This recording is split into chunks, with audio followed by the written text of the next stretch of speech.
आजकल बातों बातों में भी लोगों को कहते सुना जाता है कि भगवान के 16,108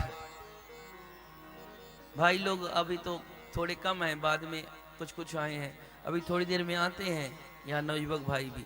बाकी चीज उनको भगवान की नहीं समझ में आती, पर एक चीज समझ में आती है कि भगवान के 16,108 तो अपनी तो दो चार कहीं कहीं हो भी सकती हैं। तो मैं हमेशा कहा करता हूँ कि भैया दो चार क्यों, 16,108 क्यों? भगवान की तो यहाँ से उनकी ब्रज लीला जब से चालू होती है तब से अनंत कोटि गोपिकाएं हैं। मथुरा में भी फिर ये विवाह की चर्चा अलग है, कुब्जा इत्यादि की तो गिनती है ही नहीं इसमें। तो आप भी देख लो, अगर हो सकता है तो कोई दिक्कत नहीं है, परंतु एक ही बात मत फिर उनका अनुसरण करो। फिर कन्हैया की और भी सारी बहुत अच्छी अच्छी बातें हैं, उनका भी अनुसरण कर लो। आप क्या अनुसरण करना है? उनके अनुसरण में जैसे छह दिन के जब कन्हैया थे तब पूतना मौसी के स्तन में लगे कालकूट हलाहल विष को भगवान ने पी लिया और भगवान को कुछ नहीं हुआ। जरा थोड़ी बहुत ही जहरीला कुछ लेकर के देखो, हजम हो जाए तो बाद में वह भी कर लेना। 7 साल के कन्हैया ने 100 फण वाले काली नाग के मस्तक पर नृत्य किया, उसके मान को मर्दन किया।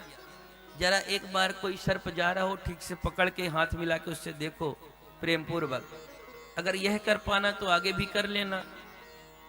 7 साल के कन्हैया ने 7 कोस के गोवर्धन गिरिराज भगवान को 7 दिनों तक अपने अंगुष्ठी उंगली में उठा करके रखा। आप जरा एक शिला चट्टान कुछ तो उठा के देख लो भैया, जिसकी बराबरी कर रहे हो थोड़ी तो समता कम से कम कर लो, कि केवल एक में ही दिखाई पड़ता है कि 16,108।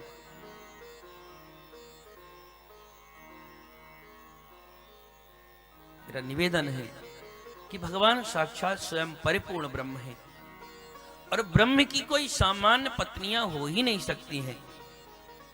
ये 16,108 हैं कौन? प्रकृति कितनी है? प्रकृति भिन्ना प्रकृति अष्टधा, 8 प्रकृति हैं।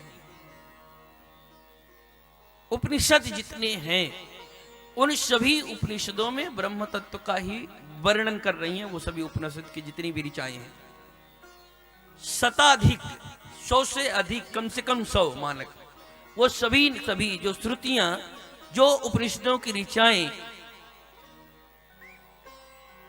जिस ब्रह्म तत्व का वर्णन करने वाली हैं, वो 100।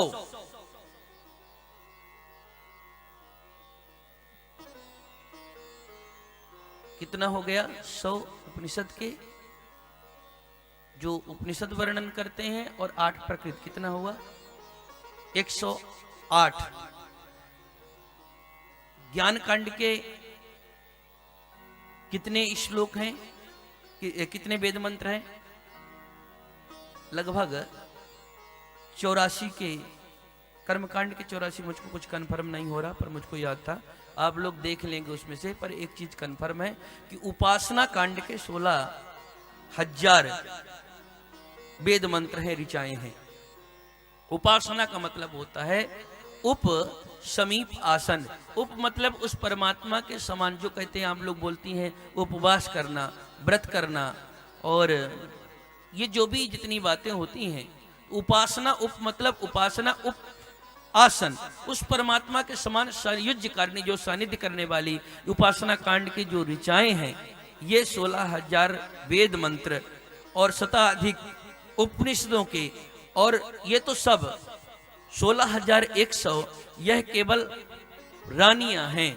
और जो अष्ट प्रकृति है, यही भगवान की पट रानी के रूप में आकर के द्वारिकाधीश भगवान की सेवा में लगी हुई हैं। ऐसा जानना चाहिए। उस ब्रह्म के पत्नी के रूप में, सामान्य पत्नी के रूप में ऐसे गिनना, यह कहीं ना कहीं अपराध है। लीला जगत में भगवान ने भौमासुर नामक राक्षस को मार करके उनके यहाँ जो बंदी बनी हुई राजकुमारियां थी, जब भगवान ने भौमासुर को मारा, मुक्त किया उनको, तो भगवान ने कहा सब लोग अपने अपने घर को जाइए। उन 16,000 राजकुमारियों ने कहा कि अब हम अपहृत की हुई हैं, अपहरण की हुई हैं, अब हमको भला कौन कुलीन पुरुष कोई स्वीकार करेगा। तो भगवान ने कहा जिसको कोई नहीं स्वीकार करता तो उसके लिए हम तो हैं ही हैं। उन सब लोगों ने कन्हैया को वर्ण कर लिया। भगवान 16,000 उनको भी लेकर के चले आए। इस तरह से भगवान ने अद्भुत लीला किया है। भौमासुर को उद्धार करने के बाद में एक दिन यहां एक परिवार है, एक पत्नी है, 2 बच्चे हैं, तो घर में कुछ न कुछ चलता रहता है। भगवान का इतना बड़ा परिवार है, इतनी पत्नियां हैं और इतना सब कुछ वैभव है, पर कभी कुछ होता नहीं, सब आनंद मग्न रहते हैं। एक दिन द्वारिकाधीश भगवान सिंहासन पर विराजमान थे। करहि चित सुखमासीनम सस्तल्पस्थ जगत गुरुम पतिम परे चरत भैष्मी व्यजने सखी जनैः। एक दिन द्वारिकाधीश भगवान आनंद पूर्वक बैठे थे। रुक्मिणी मैया उनको पंखा डुला रही थी। आज न जाने द्वारिकाधीश भगवान को क्यों थोड़ी मजाक सूझ गई। कभी आज तक ऐसे मजाक नहीं किया था, पर आज मजाक मजाक में रुक्मिणी मैया को बोले, राजपुत्री सीता भूपैर लोकपालय विभूति भी महानुभाव श्रीमद भी रूप दौर्य बलोर्जिता। हे राजपुत्री, हे राजकुमारी, आप इतनी सर्वांग सुंदरी गुणवान हैं, पर एक बात मुझको समझ में नहीं आई। आप राजकुमारी होकर के भी आपने मेरे साथ विवाह कर कैसे लिया। रुक्मिणी मैया सोचने लगी, आज ये बहकी बातें क्यों कर रहे हैं। अगर ऐसी बातें करना था तो जब विवाह करके आए थे तभी कर लेते। अब जब ये बच्चे के बाप भी बन गए तो मुझसे पूछ रहे हैं कि तुमने विवाह मुझसे क्यों किया। द्वारिकाधीश भगवान ने कहा कि आपको विवाह करना होता तो बड़े बड़े लोकपाल आपके पीछे पड़े थे, आपसे विवाह करना चाहते थे, आपने उनको छोड़ करके मुझसे विवाह किया। आप सोचती होंगी कि हम बड़े सुंदर हैं, तो यह तो दुनिया जानती है कि हम तो काले कलूटे सरकार हैं, सामरे सरकार हैं, हम देखने सुनने में भी नहीं। आप सोचती हो कि हम बहुत अच्छा काम करते हैं, तो दुनिया जानती है हम माखन चोर हैं, चोरी करके खाते हैं, गुड़ के नाम पर यह है। आप सोचती होंगी कि बहुत बड़े बलवान हैं, यह सुन के किया होगा। तो यह दुनिया जानता है कि अगर अपने से तगड़ा कोई दिखाई पड़ जाए तो हम युद्ध छोड़ के फिर निकल भी लेते हैं। हम बहुत देर तक पंगा लेने के कोई चक्कर में नहीं रहते, सब रण छोड़ कहे तो कहे, हम तो निकल लेते हैं। अगर इतने बड़े वीर ही होते तो द्वारिका समुद्र के बीच में डर के नहीं रहे होते।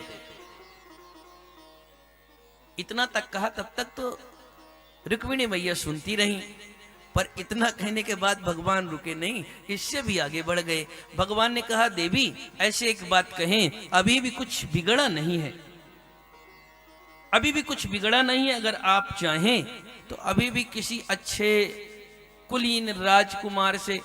इतनी बात सुनते ही रुक्मिणी जी के हाथ से वो पंखा गिरने लगा, और पंखा गिरते ही वो चक्कर मूर्छित होकर के गिरने लगी। देखते देखते नैया बोलते थे, फिर तिरछी निगाह से देख भी लेते थे। जैसे रुक्मिणी जी मूर्छित होकर गिरने लगी, एक क्षण में कन्हैया खड़े हुए, चतुर्भुज रूप लेकर के पहले रुक्मिणी जी को अंक में भरा और फिर पंखे से स्वयं उनको पंखा डुलाते हुए जब होश में आई, देवी मैंने तो केवल ऐसे मजाक में आपसे ये सब बात कहा था, और आपने उसको इतना ऐसे समझ लेंगी, हमने तो कभी सोचा ही नहीं था। एक गृहस्थ धर्म में है क्या, एक पति जब बाहर काम करके थक जाता है, काम करते करते जब परेशान हो जाता है, तब आकर के शाम को जब घर में आता है, उसकी पत्नी जब उससे प्रिय संभाषण करती है, ऐसी ही गृह मेधि नाम, एक गृहस्थ धर्म में उसके पत्नी के द्वारा प्रिय वचन जो बोला जाता है, उसका आदर किया जाता है, उसके दुख को बांटा जाता है, वही तो सुख है। बाकी जीवन में रखा क्या है?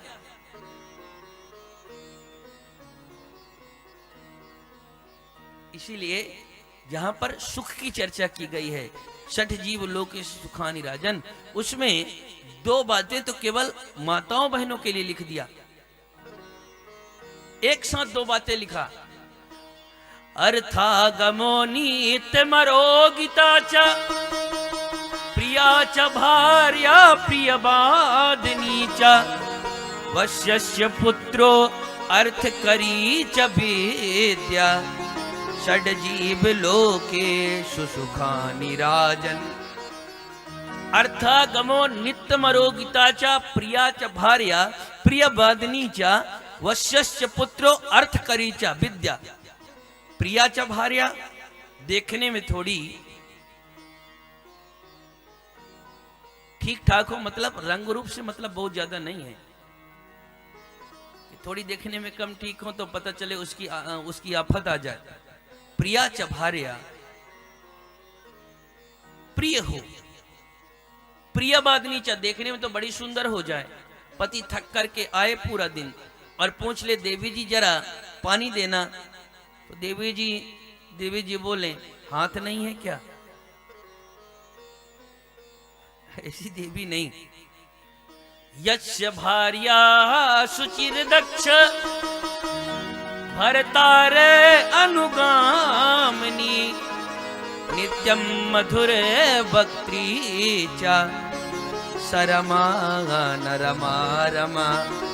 जिसकी पत्नी यस्य भार्या शुचि मतलब पवित्र है, हर काम को करने में दक्ष है, भर्तारे अनुगामिनी अपने पति की आज्ञा को मानने वाली है, नित्यम मधुर वक्त्रीचा हमेशा मीठा बोलने वाली है, सरमा नरमा रमा वास्तव में वही लक्ष्मी है।